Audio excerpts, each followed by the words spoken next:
You are going to listen to a telephone conversation between a caller and a call centre operator.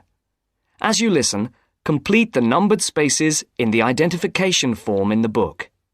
First, you have some time to look at questions 1 to 5.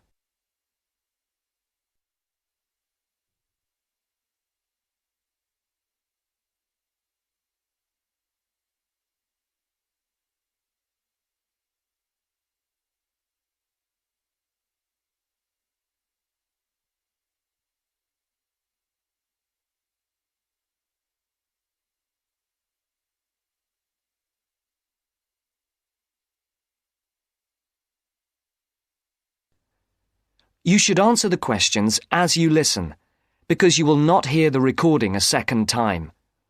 Listen carefully and answer questions 1 to 5.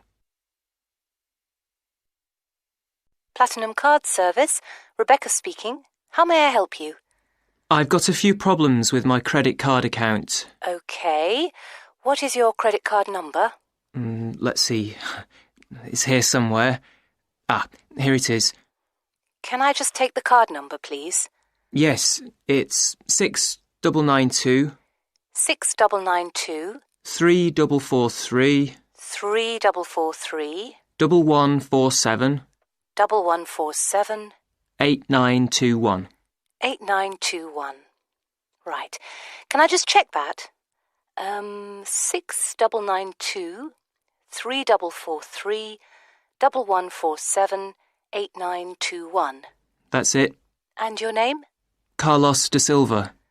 I just need to check a few details for identification and security, if you'll bear with me. That's okay. And what's your postcode? SE1 8PB. SE1 8PB. That's it. Vauxhall Close, London? Yes, that's right. And the house number? 43. And can you give me your date of birth? 13th of the 7th, 63. And one further check, if I may. Can you give me your mother's maiden name? Yes, it's Moore. Is that Moore? Yes, that's it. Before the caller and operator continue their telephone conversation, look at questions 6 to 10.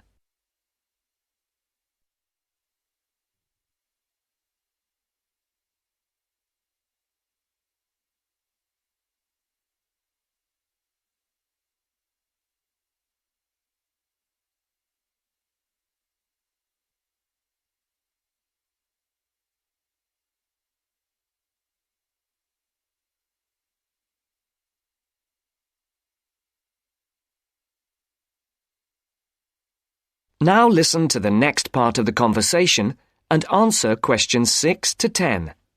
For these questions, there are 3 alternatives: A, B, and C. Decide which alternative is the most suitable answer and circle the correct letter.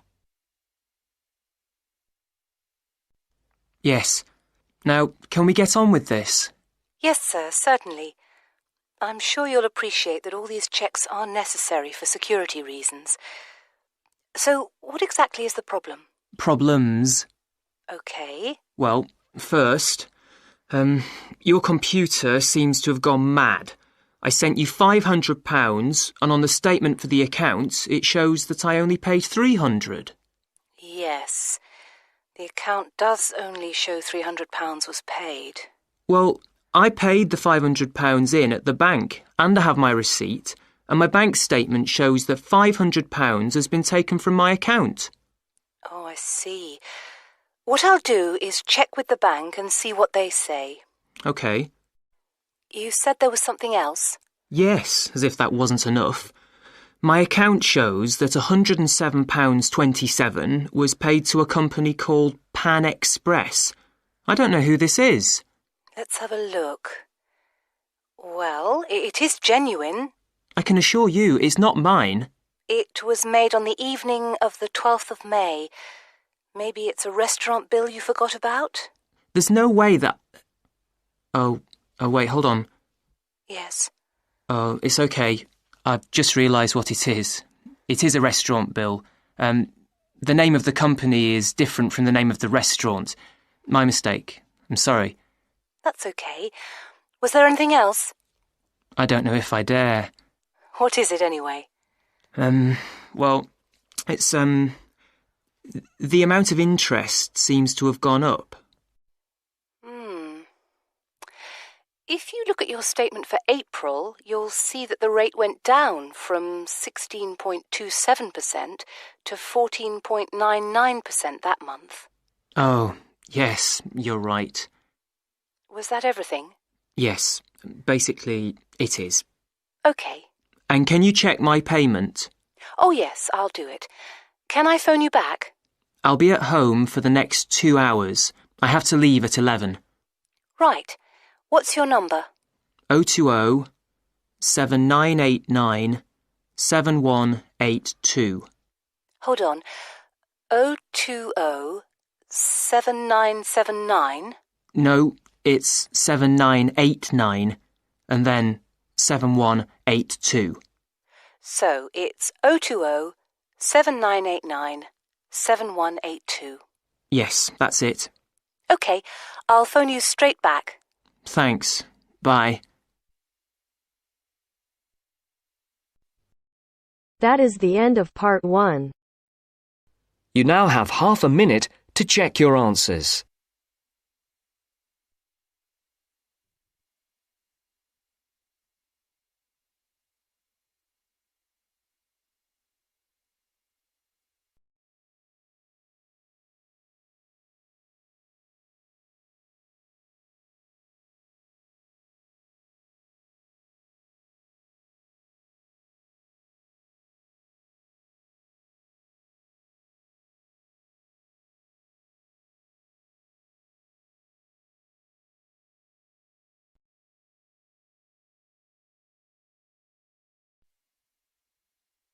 Now turns to part 2. Part 2. You will hear a library assistant talking about the library she works in. You now have 30 seconds to read questions 11 to 15.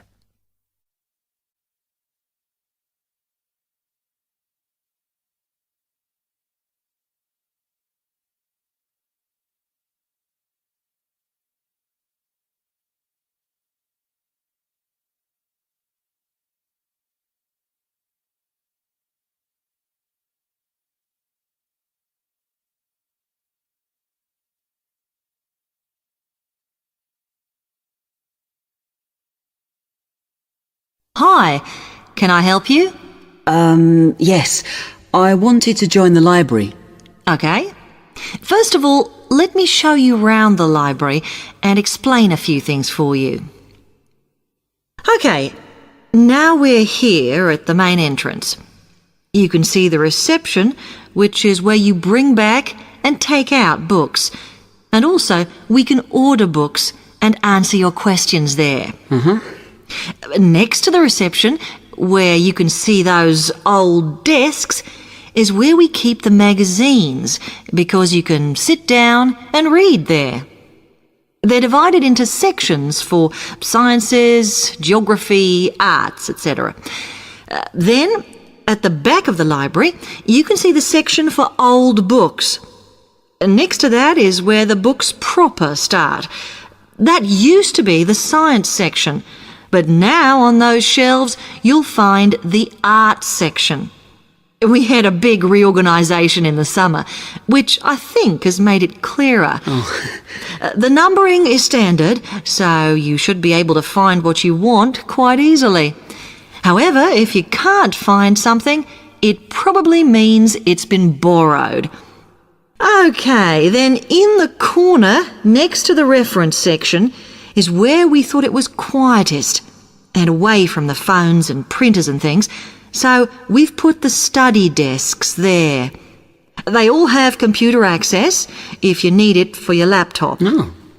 We do ask that you don't just read magazines there, though. OK, then there's the reference section, where you can look up the files. Then, as we come back to the main entrance, is the next section, where we used to have the languages.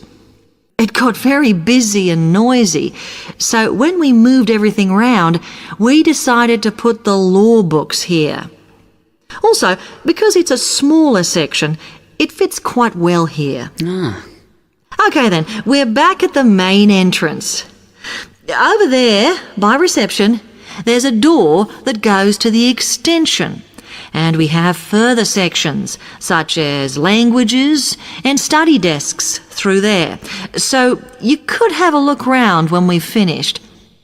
Then, just between reception and the door here, is where we decided to put the computers. But the computer magazines are in the magazine section, as we found too many went missing here.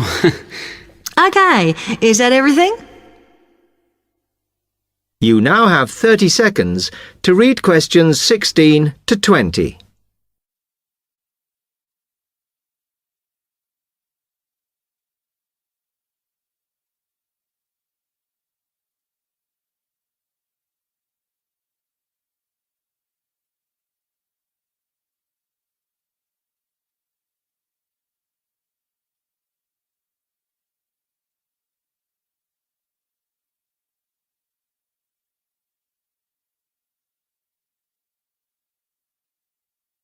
That's great, thanks.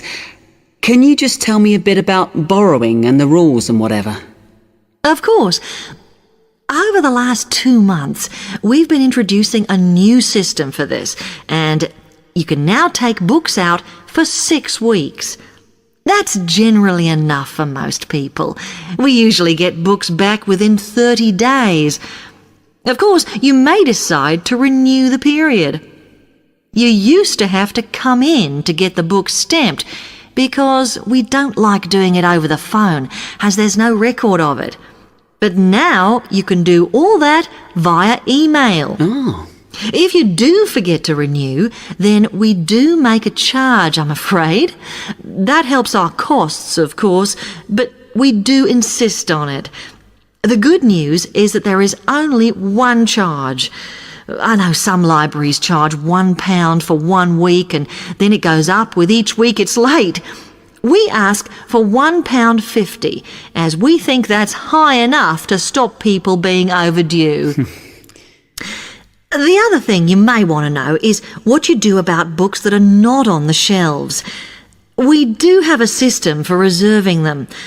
All you have to do is fill in a yellow form behind those blue ones on the desk and give it to someone at reception. We'll let you know when it comes in. Also, sometimes you will need a journal article that we don't have but can get from other libraries. So we offer an ordering service if you need it. Now, if you'd like to fill in this form here.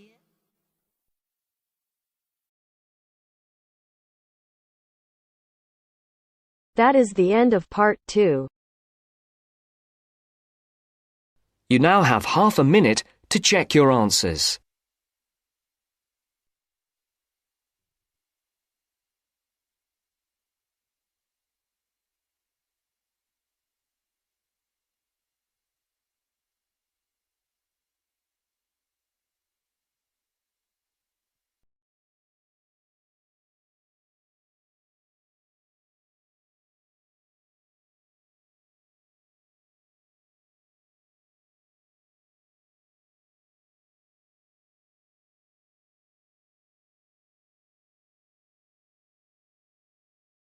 Now turns to part 3. Part 3. You will hear a business studies student called Sam talking to his tutor about an IT project he is going to do for a local company called Turner's. First, you have some time to look at questions 21 to 26.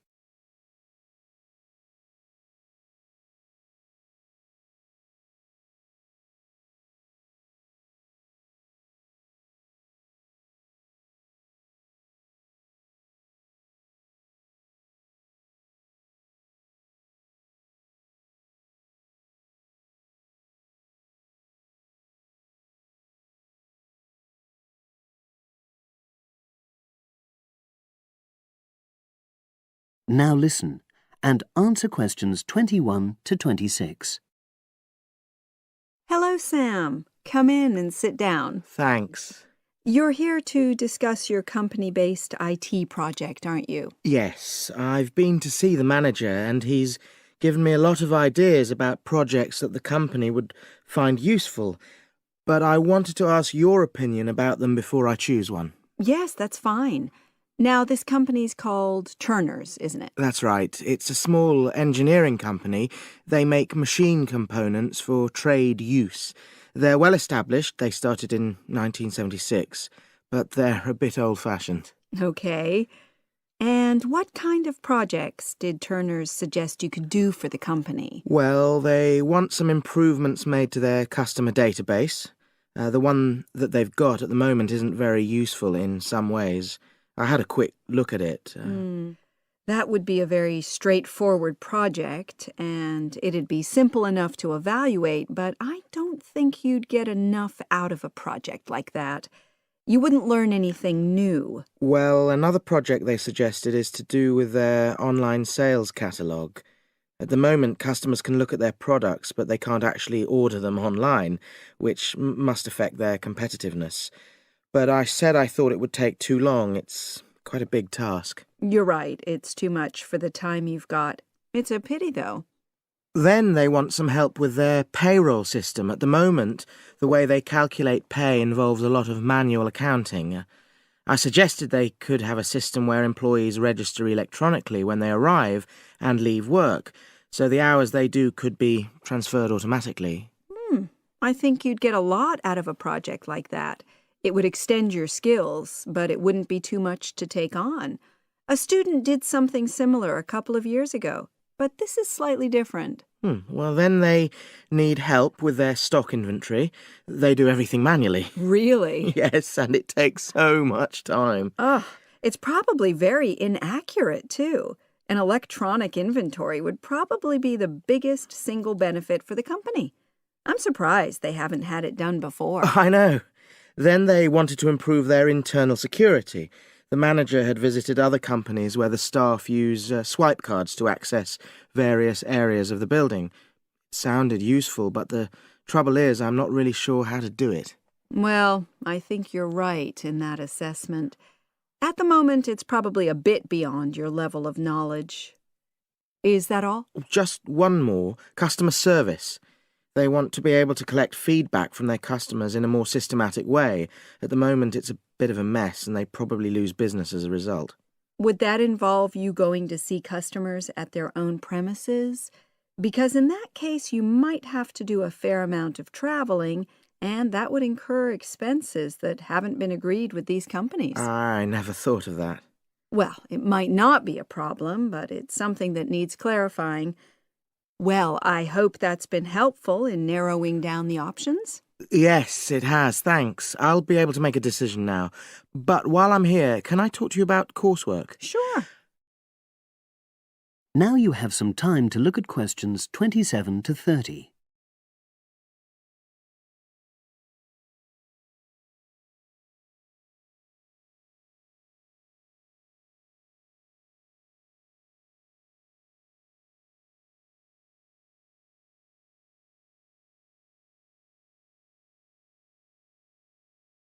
Now listen and answer questions 27 to 30.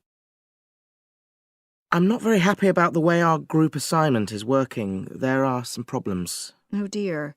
Are people just not getting on with each other? That's the worst thing. Actually, we're all friends. It's not that. But when we're having a discussion about the assignment, one or two people end up doing all the talking and the rest don't say anything. It's a bit frustrating because we need plenty of debate. Well, that's a common observation.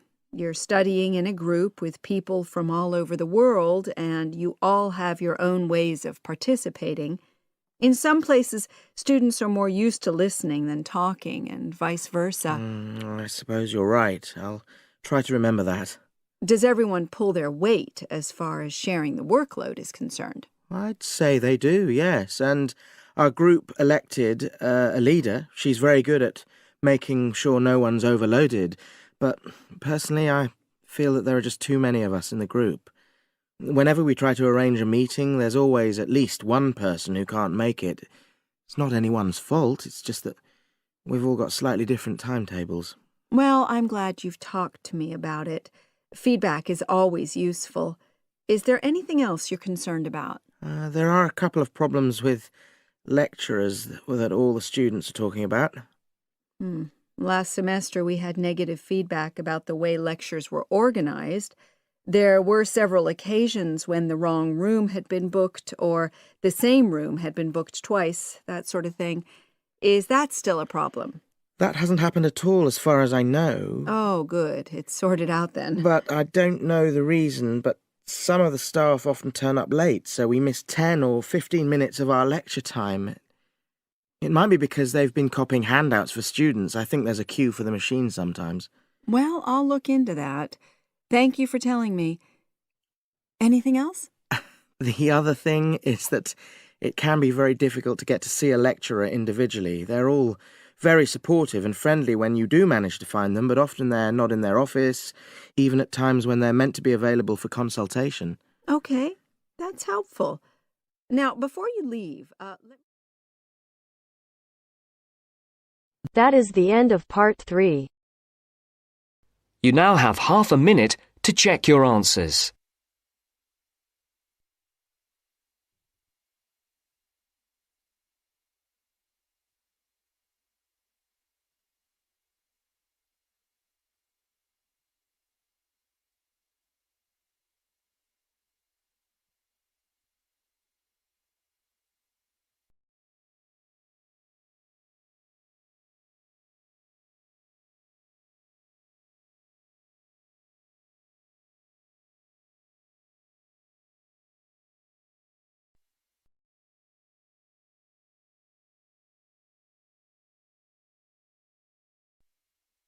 Now turns to part 4.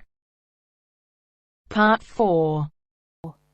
In this section, you'll hear an interview on IQ tests. First, you have some time to look at questions 31 to 40.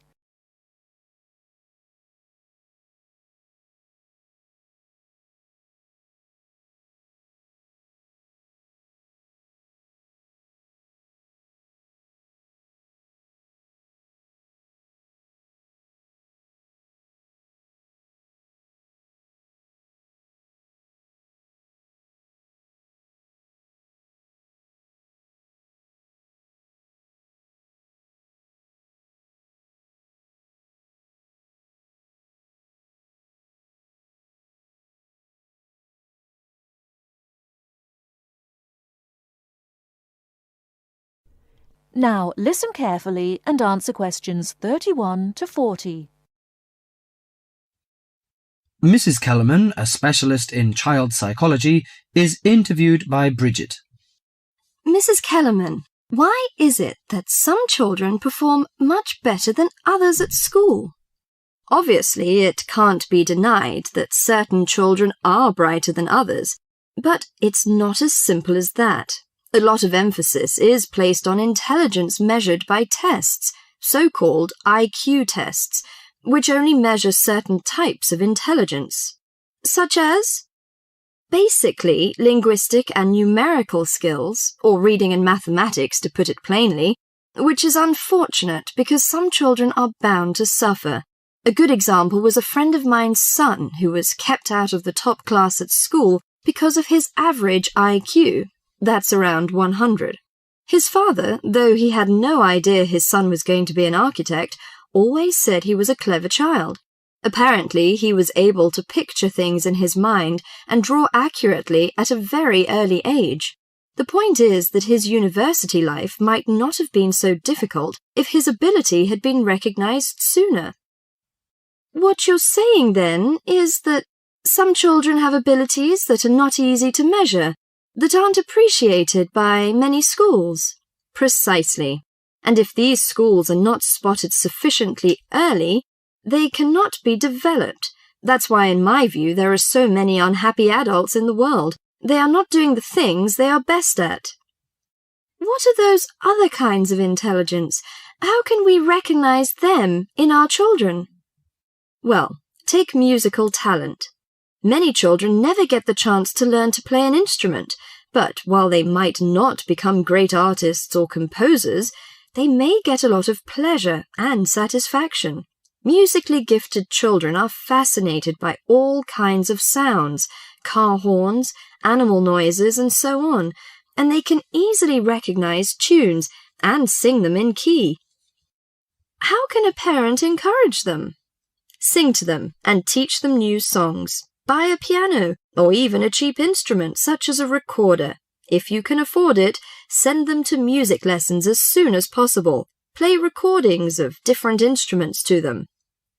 What about a child who is good at sport?